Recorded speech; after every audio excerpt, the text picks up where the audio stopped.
Good morning everyone. आज सबसे पहले अपने दोस्तों के पास ये वीडियो शेयर कर दें, क्योंकि जितना भी आपके क्लास 10 बायोलॉजी का VVI सब्जेक्टिव क्वेश्चन है वो इस वीडियो में आज पढ़ाने जा रहे हैं। और इसी से आपका 2025 के बिहार बोर्ड मैट्रिक परीक्षा में क्या है, जो आपके 20 फरवरी का एग्जाम होने वाला है साइंस का, उसमें से सारा जितना भी क्वेश्चन है बायोलॉजी का सारा इसी में से आने वाले हैं। ये आप लोगों के लिए लघुत्तरी है। कौन सा क्वेश्चन है? लघुत्तरी प्रश्न लेके आए हैं और अपने दोस्तों के पास शेयर कर दें, ताकि इस वीडियो के माध्यम से क्या है सभी लोग याद कर ले और समझ ले। तो हम लोग देखते हैं आज बायोलॉजी का VVI सब्जेक्टिव क्वेश्चन, इसमें क्या क्या क्वेश्चन दिया हुआ है। जो भी क्वेश्चन है इसमें पूछा गया क्वेश्चन है और ज्यादा पूछने वाली जो संभावना है 2025 में वो क्वेश्चन डाला गया है। तो आइए हम लोग याद करते हैं। इसमें जो पहला क्वेश्चन है, पहला क्वेश्चन इसमें बताया गया है पोषण। क्या है हमारे पास? पोषण क्या है या कितने प्रकार के होते हैं?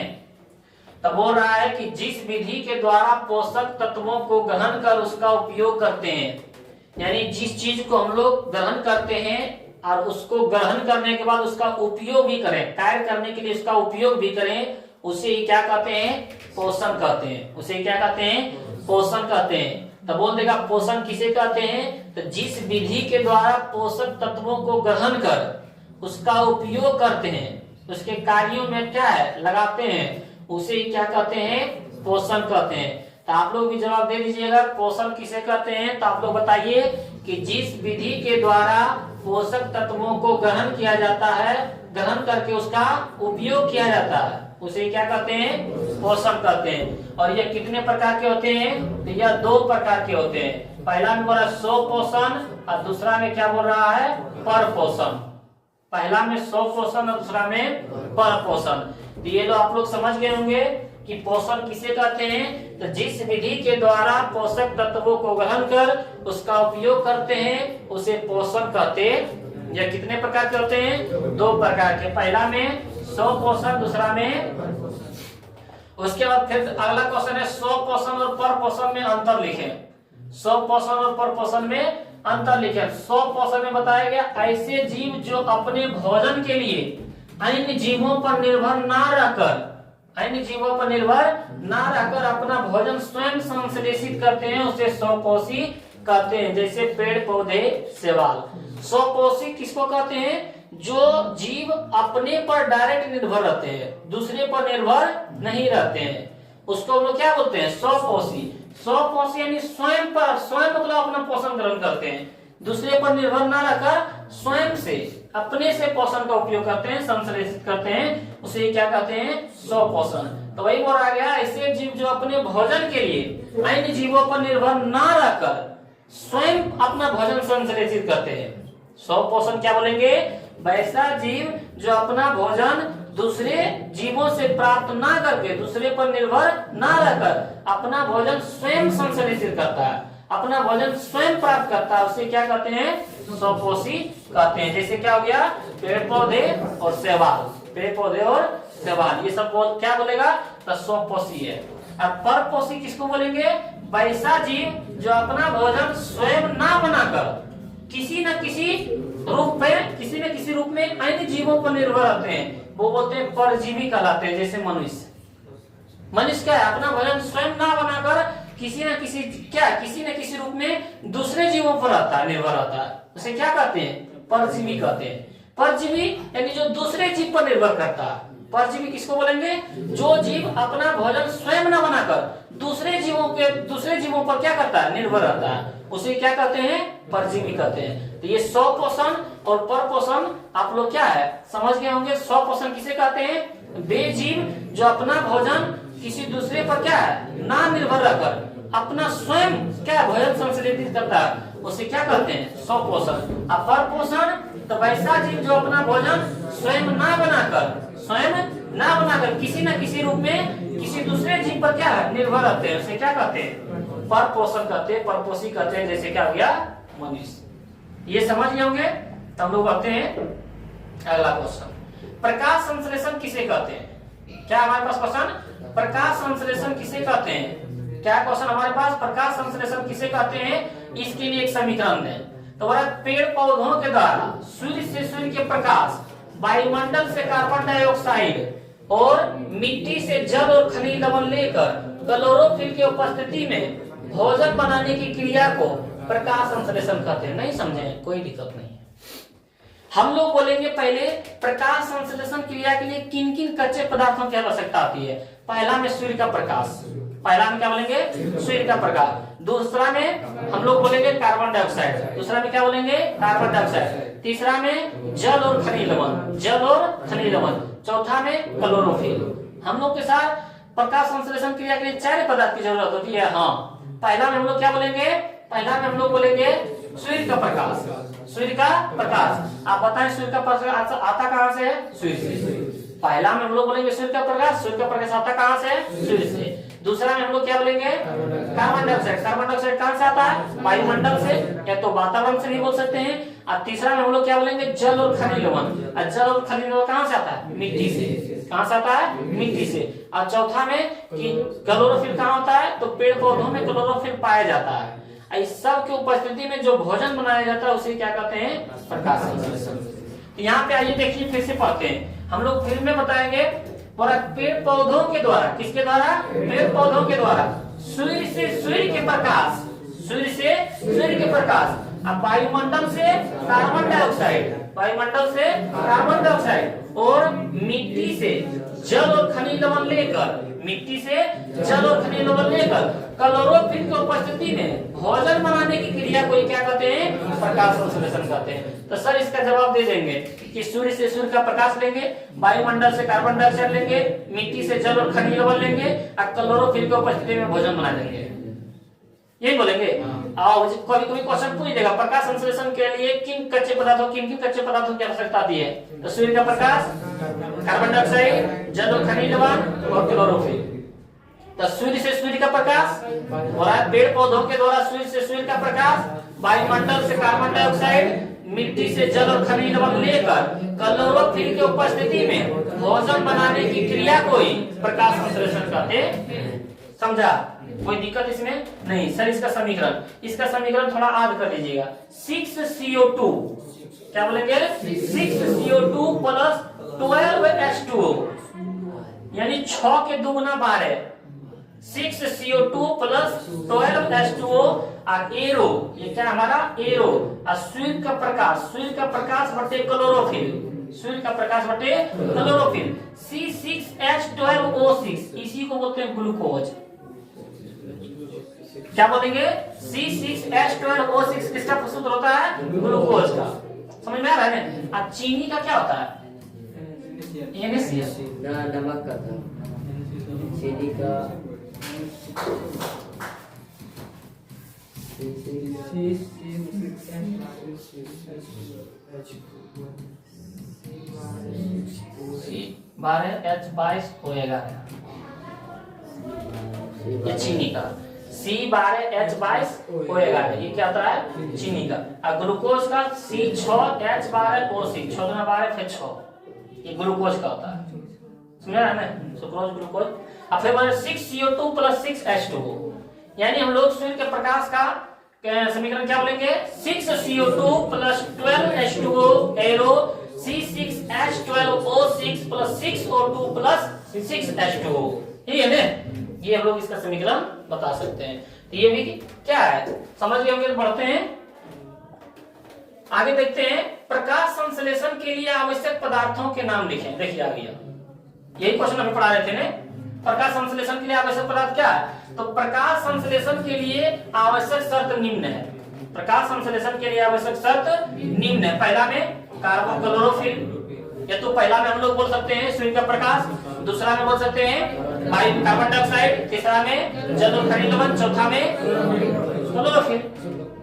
कोई दिक्कत। तो पहला में कार्बन क्लोरोफिल ना है।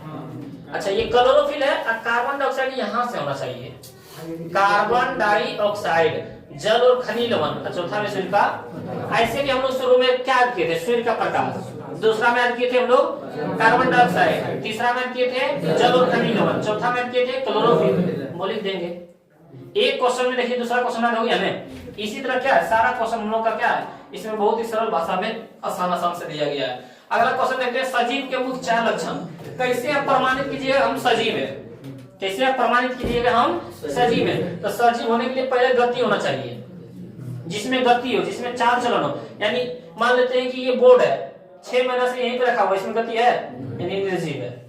दूसरा में श्वसन होना चाहिए, यानी सांस लेने की गति होना चाहिए, ये सांस ले रहा है नहीं। तीसरा में वृद्धि एवं विकास, ये क्या हुआ, 2-3 इंच नहीं बढ़ गया, उतने हैं, लेकिन हम लोगों में क्या वृद्धि एवं विकास हो रहा है। फिर प्रजनन, उसमें जनन होने की क्या क्रिया होनी चाहिए। तो ये सब क्या 4 विधि है हमारे सजीव होने की। पहला में गति, दूसरा में श्वसन, तीसरा में वृद्धि एवं विकास, चौथा में प्रजनन। समझ में आया? बढ़े आगे बढ़ते हैं। अगला क्वेश्चन है हम लोग के पास, कोई वस्तु सजीव है, इसका निर्धारण करने के लिए हम किस मापदंड का उपयोग करते हैं। बोला कोई क्या है सजीव है, तो उसको किस मापदंड से हम लोग मापते हैं। तब बोल रहा है कि यदि कोई वस्तु सजीव है तो उसमें सजीव के लक्षण जैसे पोषण होना चाहिए, वृद्धि होना चाहिए, फिर बोला शोषण। यहाँ पे दो जगह पोषण नहीं लिखा गया, यहाँ क्या होना चाहिए, शोषण और उत्सर्जन, जनन इत्यादि होना, ये सब उसका क्या मापदंड है। यानी तुम मापेगा कैसे कि कोई जीव सजीव है, तो उसमें क्या होना चाहिए, गति होना चाहिए, श्वसन होना चाहिए, प्रजनन होना चाहिए, उत्सर्जन होना चाहिए, वृद्धि एवं विकास होना चाहिए, यही उसके लिए माप है ना। और यही बोल रहा है कि कोई वस्तु सजीव है तो इसका निर्धारण करने के लिए हम किस मापदंड का उपयोग करेंगे। तो कोई वस्तु सजीव है तो उसमें सजीव के लक्षण जैसे पोषण होना चाहिए, वृद्धि होना चाहिए, श्वसन होना चाहिए, उत्सर्जन, विकास, ये ना, ये हम लोग क्या जवाब दे सकते हैं, पढ़ते हैं। अगला क्वेश्चन नंबर 8 देखते हैं, प्रकाश संश्लेषण के लिए आवश्यक कच्ची सामग्री पौधे कहां से प्राप्त करता है। फिर देखिए वही बात, यदि हम लोग एक क्वेश्चन को याद कर लिए तो तीसरा क्वेश्चन याद करने वाले हैं। वही बोल रहा है कि प्रकाश संश्लेषण के लिए आवश्यक कच्ची सामग्री पौधे कहां से प्राप्त करता है। तो कहां से प्राप्त करता है, सूर्य से, सूर्य का प्रकाश, कार्बन डाइऑक्साइड वायुमंडल से, और जल और खनिज लवण मिट्टी से। क्लोरोफिल पेड़ पौधा नहीं पाया जाता, ये हम लोग बोल सकते हैं। तो देखिए इसमें हो रहा है प्रकाश संश्लेषण के लिए पौधे CO2 वायुमंडल से, जल जो है जड़ के द्वारा मिट्टी से, इन प्राप्त करेंगे।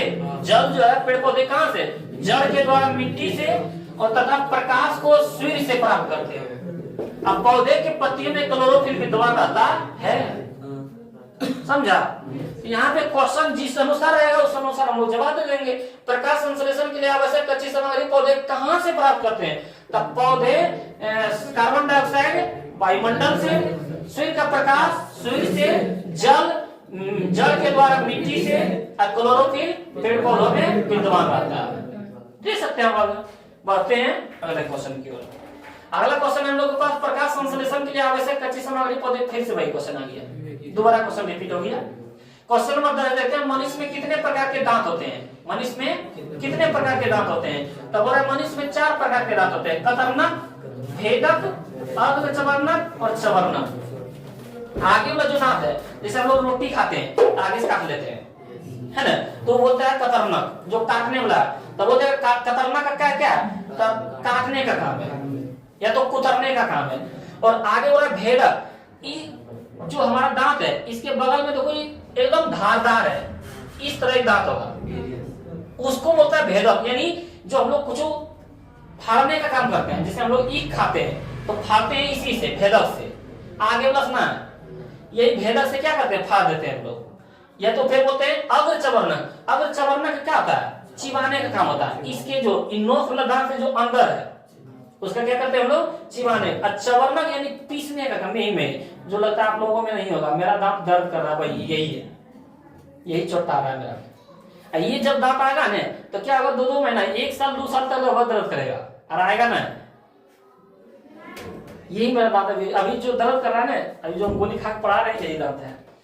तो यहाँ पे बोल रहा है कि मनुष्य में कितने प्रकार के दांत होते हैं, तो 4 प्रकार के दांत। कितने प्रकार के दांत, 4। वो कतरनक है जो काटने का कुतरने का काम करता है, भेदक जो फाड़ने का काम करता है, और अर्धचवर्णक जो क्या है, चिबाने का काम करता है, और चवर्णक जो पीसने का काम करता है। और बोल रहा है उनके नाम तथा कार्य लिखे। तो नाम तो हो गया, कार्य देखते हैं। तो बोला दांत के कार्य, क्या बोल रहा है, दांत के कार्य। तो बोला कतरनक, हमारे पास क्या था ना, कतरनक।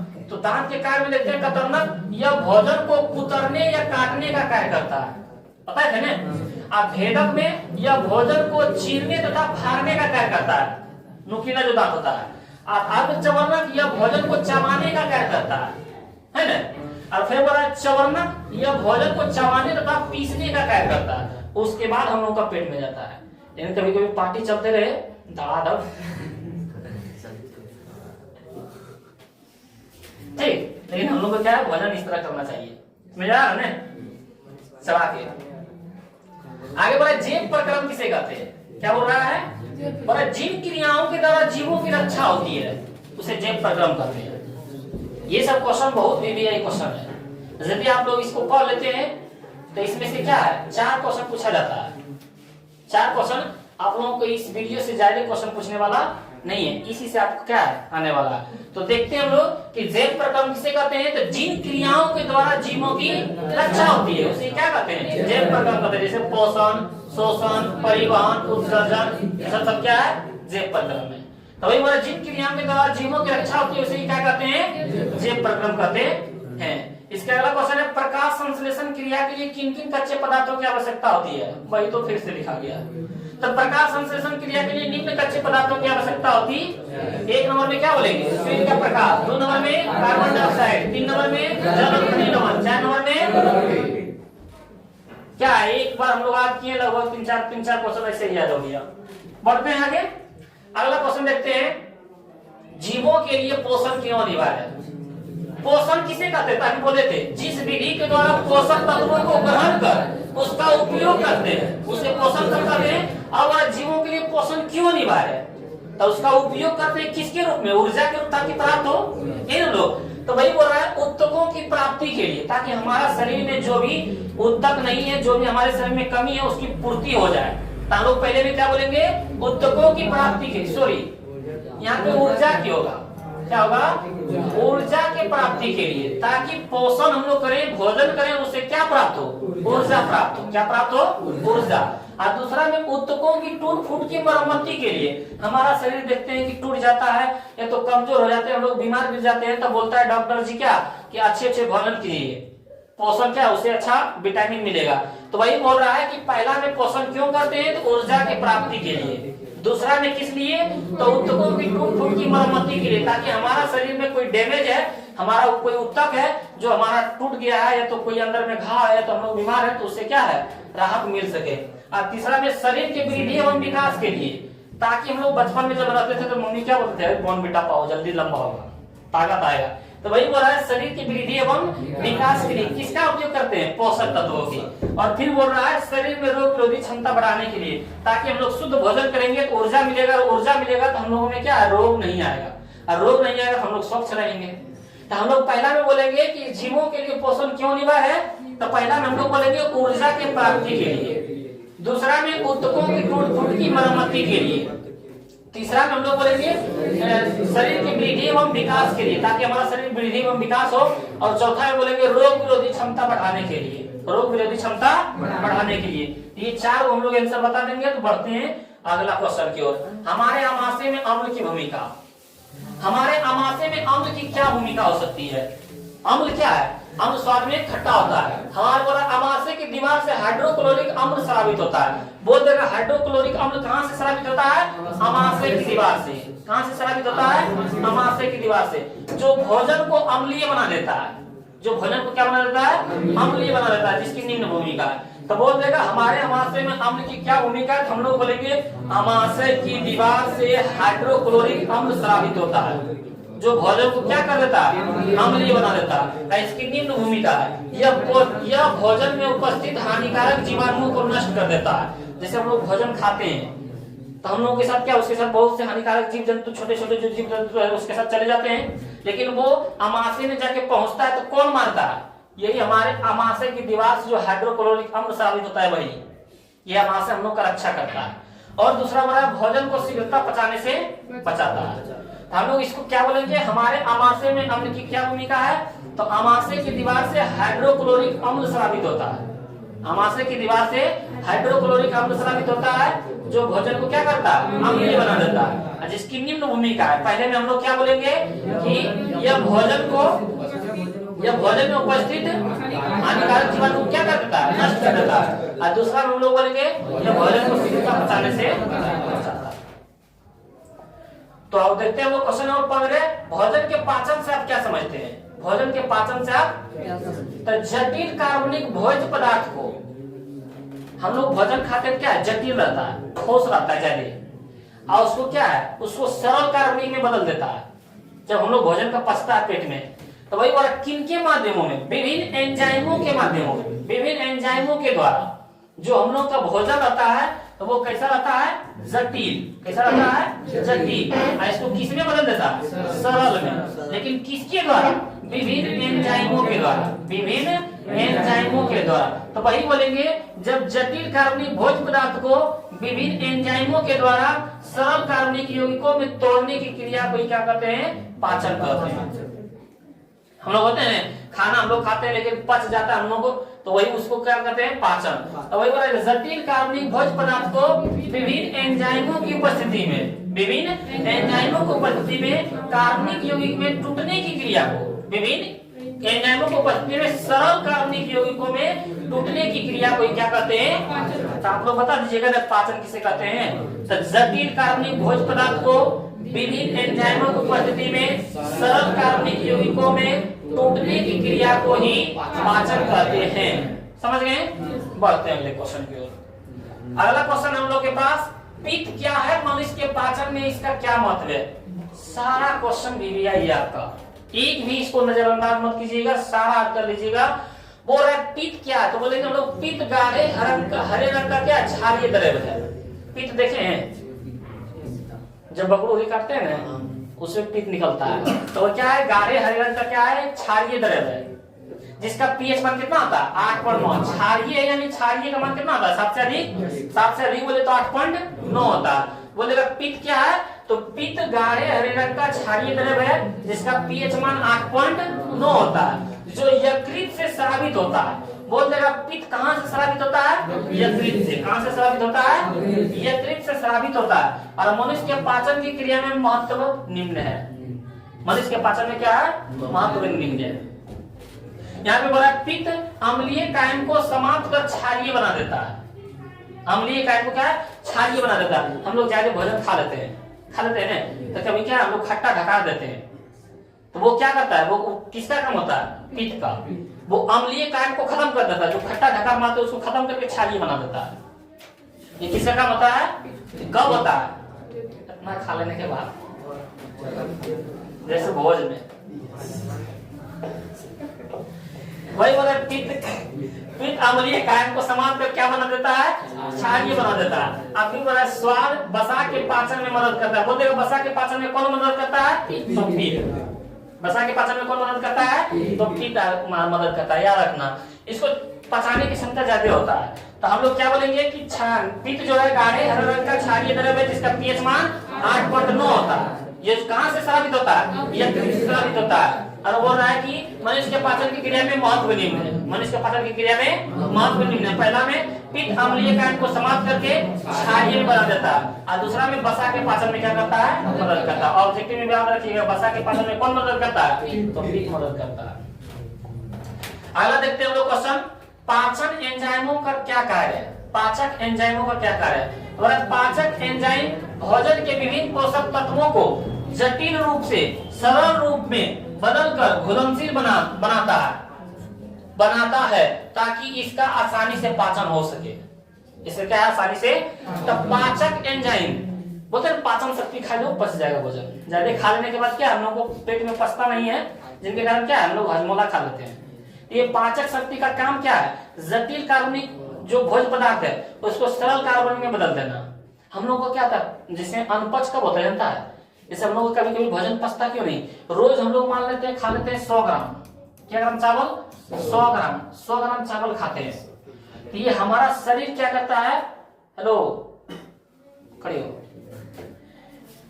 ये हम लोग 100 ग्राम रोज चावल खा रहे हैं, जिनके कारण क्या है, ये पचाने वाला जो हम लोग का है, ये पाचक एंजाइम जो है 100 ग्राम चावल रोज पचाने का दे रहा है, शराब दे रहा है। लेकिन हम लोग खा लेते हैं 150 ग्राम, जिनके कारण पचाने के लिए वहां पे शक्ति कितना दे रहा है, क्षमता 100 ग्राम की। आई भाई बोल रहा है 50 ग्राम बच जाता है, जिनके कारण हम बोलते हैं हम लोगों को पचा भोजन नहीं है, अरे तुम ज्यादा खा लिया है 50 ग्राम कैसे खा लिया। इसीलिए। तो वही बोला यहाँ पे कि पाचक एंजाइमों के क्या कार्य हैं, तो पाचक एंजाइम भोजन के विभिन्न पोषक तत्वों को जटिल रूप से सरल कार्बनिक यौगिक में क्या करता है, बदलकर घुलनशील बनाता है। मतलब उसको क्या करता है, पचा के घुलनशील बनाता है, ताकि इसका आसानी से क्या हो सके, पाचन हो सके। तो ये भी आपको लोग क्या है, जवाब दे दीजिएगा। हम लोग बढ़ते हैं अगला क्वेश्चन, शोषण की परिभाषा दें। शोषण सांस लेना होता है नहीं, तो भाई बोला शोषण यहाँ पे क्या होना चाहिए, शोषण। शोषण एक ऐसी प्रक्रिया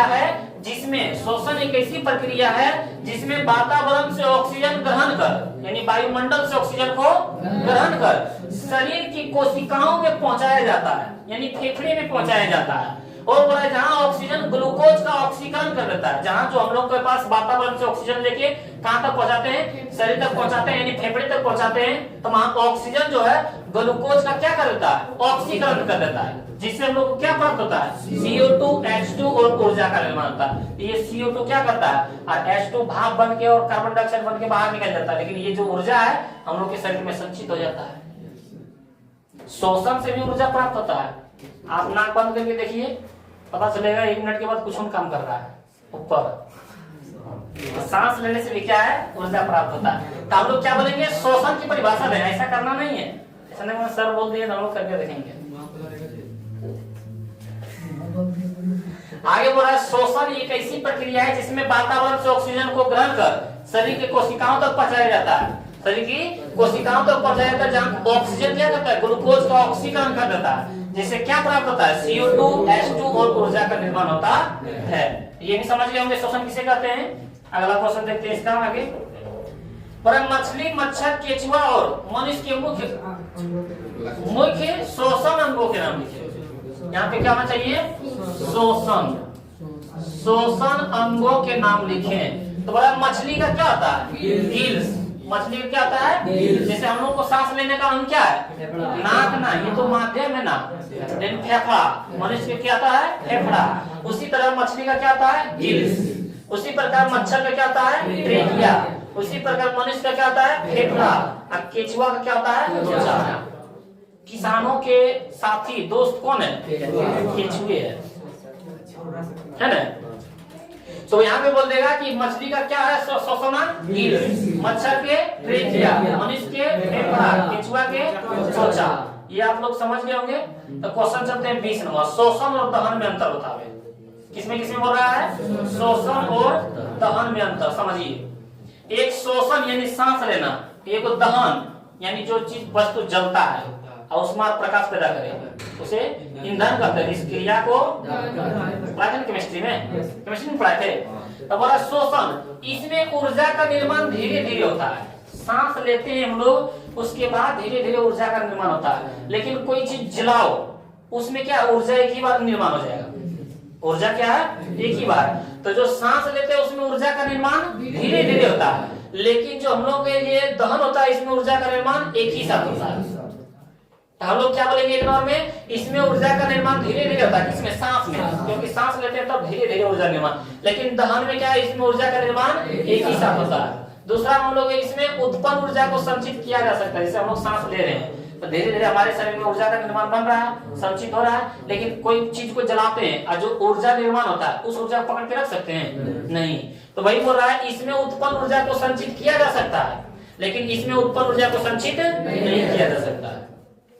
आगे बोल रहा है, इसके अंत में ऊष्मार प्रकाश नहीं बनता है। सांस लेने से ऊष्मार प्रकाश बनता है, ऊष्मा बनता है भाप, लेकिन प्रकाश नहीं बनता है। तो इसमें बोला इसके अंत में ऊष्मार प्रकाश बनता है, क्योंकि कोई भी वस्तु को जलाते हैं तो ऊष्मार प्रकाश बनता है। तो हम लोग 3 को बोल सकते हैं। शोषण और दहन में क्या क्या अंतर है, तो सर शोषण में बोल सकते हैं हम लोग, इसमें ऊर्जा का निर्माण धीरे धीरे होता है, और दहन में इसमें ऊर्जा का निर्माण एक ही साथ होता है। शोषण में बोले कि इसमें उत्पन्न ऊर्जा को संचित किया जा सकता है, यानी जमा किया जा सकता है, लेकिन दहन में उत्पन्न ऊर्जा को संचित नहीं किया जा सकता है। बोलेंगे शोषण के अंत में ऊष्मा और प्रकाश नहीं बनता है, लेकिन दहन के अंत में शोषण ऊष्मा और प्रकाश बनता है। आप लोग इस तरह भी लिख सकते हैं, या तो फिर जो इस तरह डिवाइड करके लिखते हैं ना, इस तरह डिवाइड करके, एक तरफ बोलते हैं हम लोग शोषण, एक तरफ बोलते हैं दहन। इस तरह भी हम लोग क्या है, 1 नंबर 2 नंबर इस तरह का भी क्या हम लोग बोल सकते हैं, इस तरह भी हम लोग लिख सकते हैं, कोई दिक्कत नहीं है। 1 नंबर 2 नंबर 3 नंबर ये भी लिख सकते हैं, इस तरह भी लिख सकते हैं, कोई दिक्कत नहीं है। जिस प्रकार लिखने का मन है उस तरह आप लोग लिख सकते हैं। अगला क्वेश्चन है किन्वन क्या है। अगला क्वेश्चन हम लोग के पास क्या है, किन्वन क्या है। किन्वन बोल रहा है सूक्ष्म जीवों के द्वारा जटिल कार्बनिक यौगिक को धीरे धीरे सरल कार्बनिक यौगिक में परिवर्तित करना। किन्वन, किन्वन किसको बोलते हैं, दूध से दही बनना, या तो हम लोग कोई वस्तु को सड़ा गलाकर शराब बनाते हैं उसको हम लोग बोलते हैं किन्वन। यानी कोई जटिल चीज है और उसको किन्वन के द्वारा छोटे छोटे जीवों के द्वारा सरल में बदल देना, तोड़ देना, उसी को क्या बोलेंगे, किन्वन। जो लोग शराब बनाते हैं या तो जो दही बनता है तो क्या करता है, धीरे धीरे छोटे जीवों के द्वारा सूक्ष्म जीवों के द्वारा क्या करता है, सरल कार्बनिक में बदल देता है। तब जब जटिल कार्बनिक यौगिक को विभिन्न जीवों के द्वारा सरल कार्बनिक यौगिक में बदल देना क्या कहलाता है, किन्वन। तो वही देखिए सूक्ष्म जीवों के द्वारा जटिल कार्बनिक यौगिक को धीरे धीरे सरल कार्बनिक यौगिक में परिवर्तन करने की क्रिया को क्या कहते हैं, किन्वन की क्रिया कहते हैं। अब किन्वन एक जैविक रासायनिक क्रिया है। बोल रहा है कि किन्वन क्या है, तो किन्वन एक जैविक रासायनिक अभिक्रिया है। जैसे बोला दूध से दही का बनना किन्वन की क्रिया है, समझ में आया।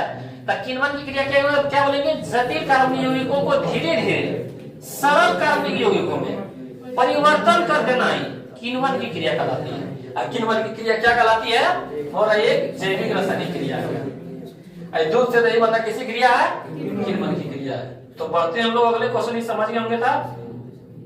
अगला देखिए बहुत ही अच्छा है। अगला क्वेश्चन क्या है, वायवीय शोषण। हम लोग अभी पढ़े थे ना शोषण, क्या पढ़े थे, शोषण क्या पढ़े थे, शोषण वायुमंडल से ऑक्सीजन को लेकर शरीर के कोशिकाओं तक पहुंचाना और उसमें ऑक्सीजन को ग्लूकोज का ऑक्सीकरण करना, जिससे क्या प्राप्त होता है, CO2 H2 और ऊर्जा प्राप्त होता है। तो वही बोला शोषण दो प्रकार के, एक वायवीय शोषण, एक अवायवीय शोषण, एक वायवीय शोषण, एक अवायवीय शोषण। तो वायवीय शोषण और अवायवीय शोषण, वायवीय शोषण में यह ऑक्सीजन की उपस्थिति में होता है। वायवीय शोषण की क्या किसकी उपस्थिति में होता है, ऑक्सीजन की उपस्थिति में होता है, और अवायवीय शोषण यह ऑक्सीजन के अनुपस्थिति में होता है। पहला अंतर क्या बोलेंगे कि वायवीय शोषण क्या है, ऑक्सीजन की उपस्थिति में होता है, लेकिन अवायवीय शोषण जो है ऑक्सीजन की अनुपस्थिति में होता है। समझ में आया ना। यह भोजन को पूर्णतः पाचन करता है। जैसे मान लो ऑक्सीजन हमारे पास है तो सही ढंग से हम लोग का पाचन होगा। जब हमारे पास ऑक्सीजन नहीं रहेगा सही ढंग से पाचन होगा। तो ऑक्सीजन किसके पास है, वायवीय के पास। तो वायवीय के पास ऑक्सीजन है तो यह पूर्ण पाचन करेगा भोजन को, और इसके पास ऑक्सीजन नहीं है तो यह अपूर्ण पाचन करेगा। समझ रहे हैं। तो वायवीय शोषण और अवायवीय शोषण में अंतर बोलेगा तो दो को जवाब दे सकता है ना। यह ऑक्सीजन की उपस्थिति में होता है, यह ऑक्सीजन के अनुपस्थिति में होता है। इससे भोजन को पूर्णतः पाचन करता है, यह भोजन को अपूर्णतः पाचन करता है। और इसमें बोल रहे हैं कि इसमें 38 एटीपी ऊर्जा का निर्माण होता है, क्योंकि इसमें ऑक्सीजन है। तो इसमें ऊर्जा का निर्माण कितना हो रहा है, 38 एटीपी, लेकिन इसमें ऊर्जा का निर्माण कितना हो रहा है, 2 एटीपी। समझ रहे हैं। फिर बोला यह क्रिया 2 चरण में पूरा होता है। यह क्रिया 2 चरण में पूरा होता है, लेकिन यह क्रिया एक ही चरण में पूरा होता है। 2 चरण माइटोकॉन्ड्रिया और कोशिका द्रव्य, माइटोकॉन्ड्रिया और कोशिका द्रव्य, ये 2 चरण में पूरा होता है, लेकिन ये सिर्फ माइटोकॉन्ड्रिया में पूरा हो जाता है। तो हम लोग क्या बोल सकते हैं कि सर अब हम लोग जवाब दे सकते हैं। यदि पूछेगा वायवीय और अवायवीय में अंतर बतावे, हम लोग आसानी से जवाब दे सकते हैं। क्या बोलेंगे कि वायवीय में बोलेंगे यह ऑक्सीजन की उपस्थिति में होता है, और अवायवीय में बोलेंगे यह ऑक्सीजन के अनुपस्थिति में होता है। यह भोजन को पूर्णतः पाचन करता है, यह भोजन को अपूर्णतः पाचन करता है। इसमें ऊर्जा का निर्माण 38 एटीपी होता है, इसमें ऊर्जा का निर्माण 2 एटीपी होता है। यही बोल रहे हैं यह क्रिया 2 चरण में पूरा होता है, यह क्रिया 1 चरण में पूरा होता है। कोई दिक्कत। बढ़ते हम लोग, ऊर्जा निर्माण होता है हम लोग के शरीर में। ऊर्जा का निर्माण करने के लिए जैसे हम लोग दूरी को नापने के लिए सेंटीमीटर, ऊर्जा नापने के लिए। अगला क्वेश्चन है शोषण और श्वासोच्छ्वास में अंतर बतावे। शोषण अभी शोषण पढ़वे किए थे ना। शोषण क्या पढ़े थे कि शोषण एक ऐसी प्रक्रिया है जिसमें वातावरण से ऑक्सीजन को ग्रहण कर शरीर के कोशिकाओं तक पहुंचाते हैं, जिसमें ऑक्सीजन ग्लूकोज का ऑक्सीकरण कर देता है, जिससे प्राप्त क्या होता है, CO2 H2 और ऊष्मा ऊर्जा प्राप्त होता है। ये पढ़ते हैं। तो वही यहाँ पे भी लिखा हुआ है, शोषण एक ऐसी प्रक्रिया है जिसमें वातावरण से ऑक्सीजन का ग्रहण कर वातावरण से ऑक्सीजन का शरीर की कोशिकाओं में पहुंचाया जाता है, जहां ऑक्सीजन ग्लूकोज का क्या कर देता है, ऑक्सीकरण कर CO2 H2 एवं ऊर्जा का निर्माण होता है। ये श्वसन का परिभाषा बोल देंगे। और श्वासोच्छ्वास में तो बोलेंगे मनुष्य में श्वसन लेने और छोड़ने की प्रक्रिया को क्या कहते हैं, श्वासोच्छ्वास कहते हैं। परश्वास सांस लेना, क्या बोलेंगे, सांस लेने, वायुमंडल से ऑक्सीजन को लेना और फेफड़े तक पहुंचाना परश्वास कहलाता है। और उच्छ्वास शरीर से कार्बन डाइऑक्साइड को बाहर निकालना उच्छ्वास कहलाता है। अरे दोनों को मिल जाने की क्रिया को हम लोग बोलेंगे श्वासोच्छ्वास, यानी सांस लेना और सांस छोड़ने की प्रक्रिया को क्या बोलेंगे, श्वासोच्छ्वास। तो ये दोनों में अंतर बता देगा ने, कोई दिक्कत नहीं है।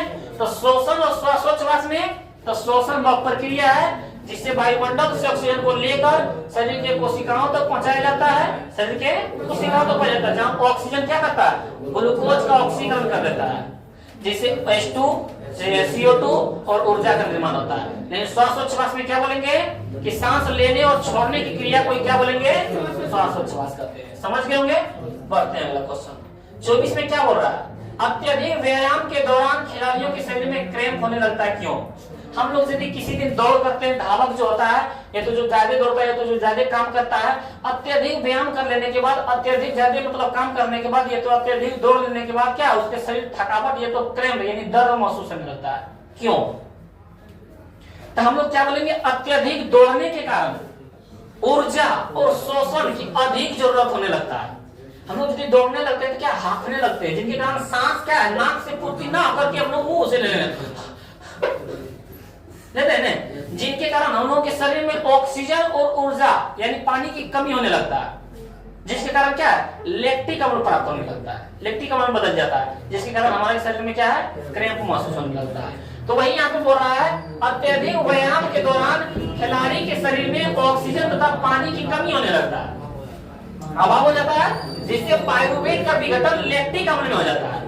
पायरुवेट का विघटन लैक्टिक अम्ल में। अब पायरुवेट का विघटन कब होता है, जब हम लोग के शरीर में पानी और श्वसन की कमी होने लगता है। वही बोल रहा है, पायरुवेट का विघटन किसमें रहता है, लैक्टिक अम्ल में हो जाता है। इसके कारण मांसपेशियों में दर्द की अनुभूति होती है। मांसपेशियों में हम लोग दौड़ते हैं, यहाँ पैर में क्या है, लगता है दर्द, बहुत दर्द होने लगता है, अनुभूति हो जाता है, तथा शरीर में क्या होता है, क्रैम्प होने लगता है, यानी दर्द होने लगता है। हम लोग क्या बोलेंगे, अत्यधिक व्यायाम के दौरान मनुष्य के शरीर में क्या है, श्वसन और पानी की कमी होने लगता है। पायरुवेट की कमी के कारण ये लैक्टिक अम्ल में बदल जाता है, हमारे शरीर में क्या है, लैक्टिक अम्ल जम जाता है, जिसके कारण क्या होता है, हम लोगों के शरीर में क्या है, मांसपेशियों में लैक्टिक अम्ल जमा होने जाने के कारण मांसपेशियों में दर्द की अनुभूति होती है, लगता है कि अब दर्द होने रहा है। इसी कारण खिलाड़ियों के शरीर में क्या होने लगता है, क्रैम्प होने लगता है। आप लोग क्या इसका भी जवाब दे देंगे। और हम लोग बढ़ते हैं क्वेश्चन नंबर 25। क्वेश्चन नंबर 25 आज देखिए और बताइए कि आप लोग 25 क्वेश्चन को सही तरीके से समझे हैं या नहीं समझे हैं। आप लोग यदि समझे हैं तो दिल का इमोजी जरूर भेजिए, ताकि हमको भी लगे कि नहीं हमारा बच्चा समझ रहा है, और इससे हमको आशा लगेगा कि नहीं जो बच्चा पढ़ रहा है वो हमारे तौर तरीके को समझ रहा है। तो यहाँ से देखते हैं हम लोग पास जाइलम और फ्लोएम। जैसे हम लोगों के शरीर में दो नस होता है, एक धमनी और एक सिरा, एक धमनी और एक सिरा। उसी तरह पेड़ पौधों में यानी पादप में दो सिरा होता है, एक जाइलम और एक फ्लोएम, एक जाइलम और एक फ्लोएम। तो यहाँ पे पहला बोलेंगे कि जाइलम और फ्लोएम, जाइलम और फ्लोएम बोलेंगे इसकी कोशिका मिलित होती है। बोल देगा कि जाइलम की कोशिका कैसी होती है, मिलित होती है। या किसकी कोशिका मिलित होती है, जाइलम की। अब फ्लोएम की कोशिका जीवित होती है। पहला में तो एक अंतर हम ये बता सकते हैं कि जाइलम की कोशिका मिलित होती है, अब फ्लोएम की कोशिका जीवित होती है।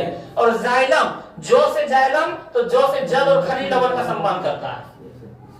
ऑब्जेक्टिव में पूछ देगा कौन जल और खनिज लवण का संबंध करता है, तो जाइलम। जो से जल, जो से जाइलम। तो जाइलम जो नलिका है वो जल और खनिज लवण का संबंध करता है, लेकिन जो फ्लोएम है वो भोज्य पदार्थों का संबंध करता है। संबंध करना यानी ले जाना, समझ रहे हैं। तो जाइलम की कोशिका कैसी होती है, मिलित होती है। अब फ्लोएम की कोशिका कैसी होती है, जीवित होती है। जाइलम किसका संबंध करता है? जल और खनिज लवण का। अब फ्लोएम किसका संबंध करता है? भोज्य पदार्थों का। और ये जो जाइलम है ना, जल और खनिज लवण को नीचे से ऊपर ही लेता है, ऊपर से नीचे नहीं लाता, नीचे से सिर्फ ऊपर। लेकिन ये जो फ्लोएम है भोज्य पदार्थ को नीचे से ऊपर और ऊपर से नीचे दोनों की करता है। हम लोग सर जवाब दे सकते हैं, क्या जवाब दे सकते हैं? इसकी कोशिका मृत होती है और इसकी कोशिका जीवित होती है। इसके द्वारा जल और खनिज लवण का संबंध होता है, इसके द्वारा भोज्य पदार्थों का संबंध होता है। फिर बोला इसमें जल और खनिज लवण नीचे से ऊपर की ओर जाता है और इसमें भोज्य पदार्थ को ऊपर नीचे दोनों की ओर होता है, ऊपर नीचे दोनों की ओर होता है। इसमें क्या है, इतना सरल भाषा से बताया गया है कि जो आप लोग क्या है सही जवाब दे चुकेंगे। और अभी तक हम लोग क्या है 25 क्वेश्चन का जवाब दे चुके हैं। अब 25 क्वेश्चन में ऐसा एक भी क्वेश्चन नहीं है कि जो आप लोगों को उटपटांग लगा होगा या तो नहीं याद हुआ होगा। हमारी तरफ से लगता है कि सारा जितने भी क्वेश्चन है सही तरह के क्या सही तरीके से समझाया जाए। तो हम लोग इसको बढ़ते हैं अगले क्वेश्चन को लेके। अगला क्वेश्चन है हमारे पास बाष्पोत्सर्जन एवं स्थानांतरण में अंतर। बाष्पोत्सर्जन और स्थानांतरण में अंतर। बाष्पोत्सर्जन, बाष्पोत्सर्जन कहाँ होता है? पेड़ पौधों में। कहाँ होता है? पेड़ पौधों में। पेड़ पौधों में क्यों होता है? क्योंकि हम लोगों को जब धूप में रहते हैं तो पानी प्यास लगता है, उसी प्रकार पेड़ पौधों में जब सूर्य का प्रकाश पड़ता है तो उसके पत्तियों में बाष्पोत्सर्जन, बाष्प बनकर पत्तियों से पानी क्या है बाष्प बनकर बाहर होने लगता है। और बाहर होने की क्रिया को क्या कहते हैं? बाष्पोत्सर्जन। तब पेड़ पौधों के पत्तियों द्वारा, पेड़ पौधों के पत्तियों द्वारा बाष्प बनकर निकलना क्या कहलाता है? बाष्पोत्सर्जन।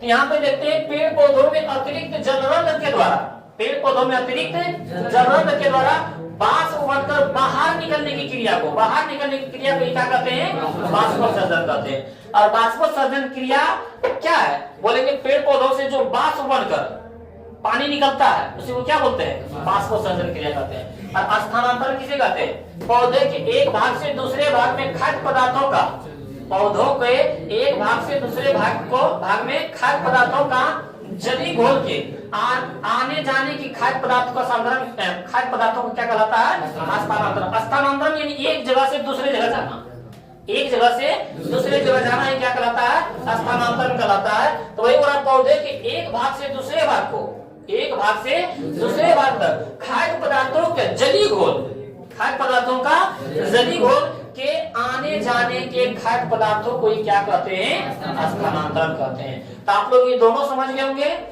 बाष्पोत्सर्जन भी और स्थानांतरण भी क्या है, एक अंतर पूछ देता है। तो जितने भी अंतर है एक दो पूछ देता है, तो आप लोग इस बात को ध्यान दीजिएगा। बाष्पोत्सर्जन क्या क्रिया किसे कहते हैं? हम लोग बोलेंगे पौधों में अतिरिक्त जलरंध्र के द्वारा, पौधों में अतिरिक्त जलरंध्र के द्वारा बाष्प बनकर निकलने की क्रिया को क्या कहते हैं? बाष्पोत्सर्जन क्रिया कहते हैं। और स्थानांतरण क्या कहते हैं? तो एक पौधे के एक भाग से दूसरे भाग में भोज्य पदार्थों को या खाद्य पदार्थों को जली घोल के रूप में, जली घोल के आने जाने के खाद्य पदार्थों को क्या कहते हैं? स्थानांतरण कहते हैं। ये समझ गए होंगे। बढ़ते हैं अगले क्वेश्चन की ओर। रक्त के दो कार्य लिखें। रक्त के दो कार्य। रक्त के दो कार्य क्या है? पोषक पदार्थों का परिवहन, पोषक पदार्थों का परिवहन। जो हम लोग को मान लो शरीर पोषण करते हैं, पोषक किसे कहते हैं? जिस विधि के द्वारा पोषक तत्वों को ग्रहण कर उसका उपयोग करते हैं उसे पोषक कहते हैं। तो वही हो रहा है कि जो हम लोग ऊर्जा प्राप्त होता है तो वो ऊर्जा कहाँ जाता है? रक्त में। और रक्त के द्वारा देखते हैं हमारे शरीर में कहाँ कमी है, वो ऊर्जा की प्राप्ति कराता है। तो पोषक पदार्थों का परिवहन करना किसके द्वारा होता है? रक्त के द्वारा। तो पोषक तत्वों का घुमाना, ऊर्जा को घुमाना किसके कारण होता है? रक्त के द्वारा। फिर बोला शरीर में ऑक्सीजन का परिवहन करना। हम लोग तो सांस ले लेते हैं, फेफड़ा में पहुंच जाता है, लेकिन फेफड़ा से सभी अंगों तक ऑक्सीजन को पहुंचाना किसका काम होता है? रक्त का काम होता है। तो रक्त के दो कार्य कौन कौन है? तो पोषक पदार्थों का परिवहन करना और दूसरा में ऑक्सीजन का परिवहन करना। ये क्या है? ये ऑक्सीजन है, रक्त का दो कार्य है। हम लोग पढ़ते हैं क्वेश्चन नंबर अगला। ऑक्सी हीमोग्लोबिन क्या है? ऑक्सी हीमोग्लोबिन हमारे रक्त में पाए जाने वाले हीमोग्लोबिन ऑक्सीजन से क्रिया करके हमारे रक्त का रंग लाल क्यों होता है? हीमोग्लोबिन के कारण। किसके कारण? पत्तियों का रंग हरा क्यों होता है? क्लोरोफिल के कारण। तो वही बोला हमारे जो रक्त में हीमोग्लोबिन पाया जाता है वो ऑक्सीजन से अभिक्रिया करता है, जिसके कारण ऑक्सी हीमोग्लोबिन बना जाता है। हमारे रक्त में जो हीमोग्लोबिन पाया जाता है वो किससे विक्रिया करता है? ऑक्सीजन से विक्रिया करता है, और ऑक्सीजन से विक्रिया करके क्या बना देता है? ऑक्सीमोग्लोबिन का बना देता है। उसे क्या कहते हैं? ऑक्सीमोग्लोबिन कहते हैं। तो वही बोला, हमारे रक्त में पाए जाने वाला हीमोग्लोबिन ऑक्सीजन से विक्रिया करके ऑक्सीमोग्लोबिन बना देता है। समझ में आया ना? बहुत ये सब क्वेश्चन पूछा जाता है, क्वेश्चन पूछा भी होगा। ये सब क्वेश्चन छोड़िएगा नहीं और अंत तक वीडियो देखिए, और सारा क्या क्वेश्चन पूछा गया है, पूछने वाला भी है, बार बार क्वेश्चन रिपीटेड है होता है। क्वेश्चन क्या है? बार बार पूछा जाता है। तो उसके बाद फिर हम लोग देखते हैं क्वेश्चन नंबर 29, पादप में भोजन का स्थानांतरण कैसे होता है? यानी पेड़ पौधों में भोजन का स्थानांतरण कैसे होता है? पादप में भोजन का स्थानांतरण फ्लोएम उत्तक द्वारा नीचे ऊपर अर्थात दोनों दिशाओं में होता है। क्या बोल रहा है? ये भोज पदार्थ हम लोग क्या बोलते थे? जाइलम की कोशिका मिलित होती है और जाइलम में जल और खनिज बन जाता है, लेकिन फ्लोएम में भोज पदार्थ। तब वही बोला, पादप में यानी पेड़ पौधों में भोजन का स्थानांतरण कैसे होता है? तो फ्लोएम के द्वारा। भोज पदार्थों को किससे होता है? तो वही बोल रहा है कि पादप में भोजन का स्थानांतरण फ्लोएम उत्तक द्वारा, फ्लोएम उत्तक द्वारा नीचे ऊपर यानी दोनों दिशाओं में होता है। भोज पदार्थ को नीचे से ऊपर भी लेकर ऊपर से पढ़ाए थे, अभी ने अंतर में पढ़ाए थे। तो हम लोग क्या बोलेंगे? पादप भोजन का स्थानांतरण फ्लोएम के द्वारा नीचे ऊपर यानी दोनों दिशाओं में होता है। क्या होता है? दोनों दिशाओं में। ये भी क्या आप लोग समझ गए होंगे? यदि पहले वाला क्वेश्चन समझे होंगे इसके अंतर में, तो इसको समझने के लिए क्या है, ज्यादा देर आप लोगों को नहीं लगा होगा। हम लोग क्वेश्चन देखते हैं 30, पौधों में गैसों का आदान प्रदान कैसे होता है? पौधों में गैसों का आदान प्रदान, पौधों में गैसों का आदान प्रदान पत्तियों में पाए जाने वाले रंध्रों के माध्यम से होता है। जैसे हम लोग गैस, हम लोग सांस किसके द्वारा लेते हैं? नाक के द्वारा, होता है ना? फेफड़े के द्वारा। ये तो नाक क्या है? माध्यम है। लेकिन बोला पेड़ पौधों में गैसों का आदान प्रदान किससे होता है? तब पत्तियों के निचले भाग में रंध्र पाया जाता है, छोटे छोटे छिद्र पाया जाता है, जिसके कारण क्या है? उसी के द्वारा गैसों का आदान प्रदान होता है। तना के ऊपर में जो बात रंध्र पाया जाता है, उसी के ऊपर क्या, उसी से पेड़ पौधों में सांस मतलब गैसों का आदान प्रदान होता है। तो वही बोल रहे हैं यहाँ कि पौधों में गैसों का आदान प्रदान पत्तियों में पाए जाने वाले रंध्रों के माध्यम से विसरण क्रिया के द्वारा था। यहाँ से ऑब्जेक्टिव पूछेगा कि पेड़ पौधों में गैसों का आदान प्रदान किसके द्वारा होता है? रंध्रों के द्वारा। किस क्रिया के द्वारा होता है? समझ में आया? दो ऑब्जेक्टिव पूछा जाएगा कि पेड़ पौधों में या पादप में गैसों का आदान प्रदान किसके द्वारा होता है? रंध्रों के द्वारा। लेकिन किस क्रिया के द्वारा होता है? ये भी सब्जेक्टिव याद हो गया और ऑब्जेक्टिव भी। यहां से देखते हैं धमनी और शिरा में जस्ट बता रहे थे, पढ़ना रहते ना कि जिस प्रकार पादप में जाइलम और फ्लोएम होता है, पादप में क्या होता है?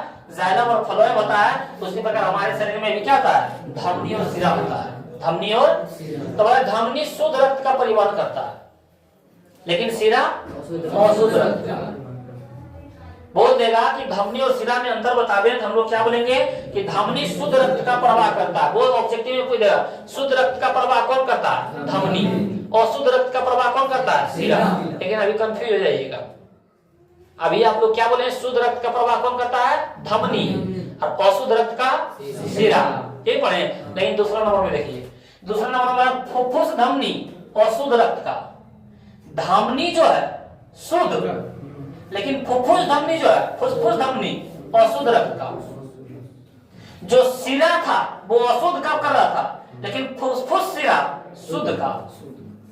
एगो शिरा में होता है फुफ्फुस शिरा, वो क्या करता है? शिरा जो है अशुद्ध रक्त का प्रवाह करता है। शिरा जो क्या है? अशुद्ध। लेकिन शिरा में फुफ्फुस शिरा होता है, वो शुद्ध रक्त का प्रवाह करता है। ये जो धमनी है, तो धमनी शुद्ध रक्त का प्रवाह करता है, लेकिन उसमें से एक शिरा होता है फुफ्फुस धमनी, वो अशुद्ध रक्त का प्रवाह करता है। कंफ्यूज हो गए?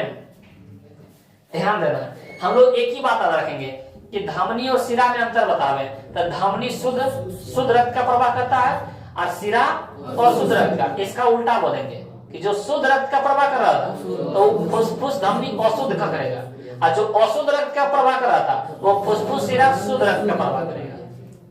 इस पर जितना दिमाग लगाया उतना ज्यादा फंसते जाइएगा। इस पर दिमाग नहीं लगाना, उसका जस्ट उल्टा कर देना है। एक फुसफुस धमनी, एक फुसफुस शिरा होता है। तो दो को हम लोग आ गया। तीसरा में हम लोग बोलेंगे क्या? तीसरा में बोलेंगे हम लोग धमनी की दीवारें मोटी होती है। जो धमनी होता है उसकी दीवारें मोटी होती है, लेकिन जो शिरा होता है उसकी दीवारें पतली होती है। फिर बोल रहा है कि धमनी में रक्त दाब के साथ बहता है। धमनी में जो होता है ना, क्योंकि धमनी से क्या है कलेजे से हृदय से बाहर निकलता है, जिनके कारण दाब के साथ क्या जाता है, दाब के साथ बढ़ता है। रक्त क्या है, दाब के साथ जाता है, जिनके कारण इसकी दीवारें कैसी होती है, मोटी होती है, क्योंकि दाब के साथ, प्रेशर के साथ जाता है, जिसके कारण इसकी दीवारें क्या होती है, मोटी होती है। लेकिन इसकी दीवारें क्या है, बोला सिरा में रक्त झटके के साथ जाता है, सिरा में क्या रक्त झटके के साथ जाता है, इसी कारण इसकी दीवारें कैसी होती है, पतली होती है। इसमें झटका लगता है, लेकिन इसमें दाब लगता है, प्रेशर, जिसके कारण इसकी दीवारें क्या होती है, मोटी। हम लोग यहाँ से बता सकते हैं सर, धमनी और सिरा में, तो धमनी में शुद्ध रक्त का प्रवाह होता है और सिरा में अशुद्ध रक्त का प्रवाह होता है, ये बोल सकते हैं। फिर हम लोग क्या बोल सकते हैं कि फुसफुस धमनी अशुद्ध रक्त का प्रवाह करता है और फुसफुस सिरा शुद्ध रक्त का प्रवाह करता है। धमनी की दीवारें मोटी होती है, सिरा की दीवारें पतली होती है। धमनी में जो रक्त का प्रवाह होता है दाब के साथ होता है, लेकिन सिरा में जो रक्त का प्रवाह होता है वो झटके के साथ जाता है, समझ गए। उसके बाद हम लोग देखते हैं, तुमको फुसफुस ज्यादा समझ आना है। रक्त और लसिका में अंतर लिखे, क्या हमारे पास रक्त और लसिका में अंतर। रक्त यहाँ पे बोल रहा है कि रक्त जो है, रक्त का रंग लाल होता है, हम लोग जानते हैं, खून का रंग तो सब लोग जानता है लाल होता है, और लाल किसके कारण होता है, हीमोग्लोबिन का। तो दो तो यही याद हो गया, रक्त का रंग लाल होता है और रक्त में लाल रक्त कोशिका पाई जाती है। किसके ऊपर पाई जाती है, जिसको लाल रक्त कोशिका किसको बोलते हैं, WBC बोलते हैं, लाल से WBC, sorry RBC, red blood group cell बोलते हैं, रेड ब्लड सेल। यहाँ बोलेंगे हम लोग कि रक्त का रंग कैसा होता है, लाल होता है, और रक्त में क्या पाया जाता है, हम रक्त में क्या पाया जाता है, लाल रक्त कोशिका पाया जाता है। क्या पाया जाता है, लाल रक्त कोशिका। और रक्त वाहिनियों में प्रवाहित होती है, रक्त कहाँ होती है, रक्त वाहिनियों में प्रवाहित होती है। रक्त में प्रोटीन की मात्रा अधिक होती है। रक्त के चार बोल सकते हैं, रक्त का रंग लाल होता है, रक्त में क्या पाया जाता है, RBC, जिसको बोलते हैं लाल रक्त कोशिका। और तीसरा में रक्त का प्रवाह कहाँ होता है, रक्त वाहिनी, रक्त का प्रवाह कहाँ होता है, रक्त वाहिनियों में। और उसके बाद फिर बोलेंगे लास्ट में इसमें प्रोटीन की मात्रा अधिक पाई जाती है। और लसिका देखिए, लसिका में देखिए क्या बोलेगा, लसिका में हम लोग बोलेंगे कि लसिका रंगहीन या हल्का पीला होता है, रंगहीन या हल्का पीला होता है। लाल रक्त कैसा होता है, लाल, नहीं लसिका कैसा होता है, रंगहीन, इसका कोई रंग नहीं होता, या तो हल्का पीला होता है। और फिर बोला लसिका में लाल रक्त कोशिका नहीं पाई जाती है, क्योंकि खून जो है, रक्त जो है लाल होने के कारण उसमें लाल रक्त कोशिका पाया जाता है। ये लाल नहीं है, रंगहीन है, इसका कोई रंग नहीं है, इसमें लाल रक्त कोशिका नहीं पाई जाती है। फिर लसिका कोशिकाओं के बीच स्थित स्थानों में प्रवाहित होती है। रक्त जो है कहाँ प्रवाहित होता था, रक्त वाहिनियों में, कहाँ होता था, रक्त वाहिनियों में। लेकिन यह बोला लसिका जो है कोशिकाओं के बीच स्थित स्थानों में प्रवाहित होता है, कोशिकाओं के जो विस्तृत स्थान है उसमें प्रवाहित होता है। फिर वह लसिका में प्रोटीन की मात्रा कम होती है। रक्त लाल होता है, लसिका रंगहीन या हल्का पीला होता है। इन बोलेंगे रक्त वाहिनियों में प्रवाहित होता है, लेकिन लसिका कोशिकाओं के बीच स्थानों में प्रवाहित होता है। रक्त में जो है लाल रक्त कोशिका पाई जाती है, लेकिन कोशिका में लाल रक्त कोशिका नहीं पाई जाती है। रक्त में प्रोटीन की मात्रा अधिक होती है, लेकिन लसिका में प्रोटीन की मात्रा कम होती है। ये भी आप लोग क्या है समझ गए होंगे। तो उसके बाद देखते हैं क्वेश्चन फिर अगला 33 में कि रक्त के जमने में पट्टिकाणु की क्या भूमिका है। रक्त के जमने में पट्टिकाणु की, जिसको हम लोग प्लेटलेट्स बोलते हैं, RBC WBC प्लेटलेट्स बोलते हैं ना। तब प्लेटलेट्स को क्या बोलते हैं, और प्रतिबिंब क्या बोलते हैं उसको, पट्टिकाणु, एक और क्या बोलते हैं, विमाणु। हेलो क्या बोल रहे थे पीछे वाला, क्या बोल रहे थे, क्या बोल रहे थे,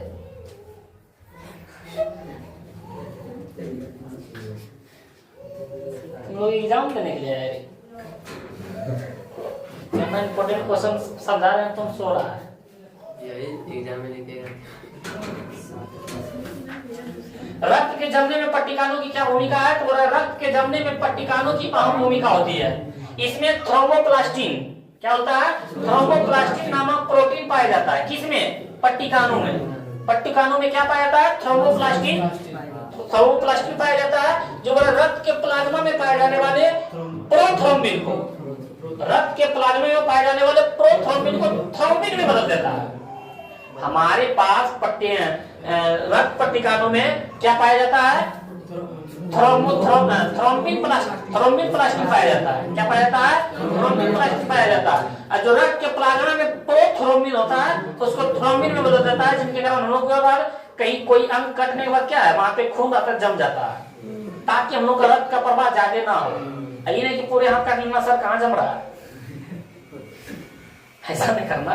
थोड़ा बहुत कर जाता है, वहां से जो ब्लड निकलता क्या है, कुछ देरी बाद जम जाता है, ताकि रक्त बाहर अंदर से निकले ना।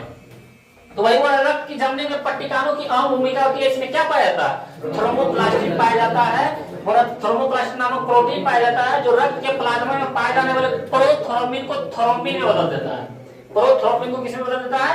थ्रोम्बिन में बदलकर रक्त को जमाने में क्या करता है? सहायता करता है। रक्त को जमने में क्या करता है? सहायता करता है। तो हम लोग बोलेंगे कि रक्त में पट्टिकानों की क्या भूमिका होती है? तो रक्त में पट्टिकानों की अहम भूमिका होती है। इसमें थ्रोम्बोप्लास्टिन नामक प्रोटीन पाया जाता है जो रक्त के प्लाज्मा में प्रोथ्रोम्बिन को थ्रोम्बिन में बदलकर रक्त को जमने में सहायता करता है। कोई दिक्कत? बढ़े आगे। अगला क्वेश्चन है उत्सर्जन किसे कहते हैं? क्या हमारे पास उत्सर्जन किसे कहते हैं? तो बोला जीवित जीवों के शरीर से अपशिष्ट या तो जो भी कीटाणु चीज है शरीर से बाहर निकाल देना क्या कहलाता है? उत्सर्जन। तो वही बोल रहा है हमारे पास कि जीवित जीवों के शरीर से अपशिष्ट या विषाक्त पदार्थों को बाहर निकालना उत्सर्जन कहलाता है। जैसे उत्सर्जन पदार्थ मूत्र, पसीना, ये सब क्या है, हम लोग के शरीर से बाहर निकालना चाहिए। ये सब क्या है? ये सब अपशिष्ट पदार्थ है, हम लोग के शरीर में रहकर कोई काम नहीं करेगा, जिनके कारण इसको क्या कहेंगे? उत्सर्जन कहेंगे। उत्सर्जन किसको बोलेंगे? जीवित जीवों के शरीर से अपशिष्ट पदार्थ को बाहर निकालना। ये नहीं भी लिखेगा कोई दिक्कत नहीं है। अपशिष्ट पदार्थों को बाहर निकालना क्या कहलाता है? बोल देगा मूत्र क्या है? उत्सर्जन है। पसीना क्या है? उत्सर्जन है। उसके बाद इसी तरह हम लोग देखेंगे कोई मानव में पाए जाने वाले उत्सर्जित पदार्थ का नाम लिखे। तो मानव में पाए जाने वाले उत्सर्जित पदार्थ क्या? मानव में पाए जाने वाले उत्सर्जित पदार्थ निम्न है। पहला में यूरिया, दूसरा में कार्बन डाइऑक्साइड, तीसरा में जलवाष्प। तो आज तक इस वीडियो में 35 को रहने देते हैं, और फिर हम लोग जो भी बचा हुआ है उसको अगले वीडियो में क्या है हम लोग बताते हैं। मिलते हैं अगले वीडियो में।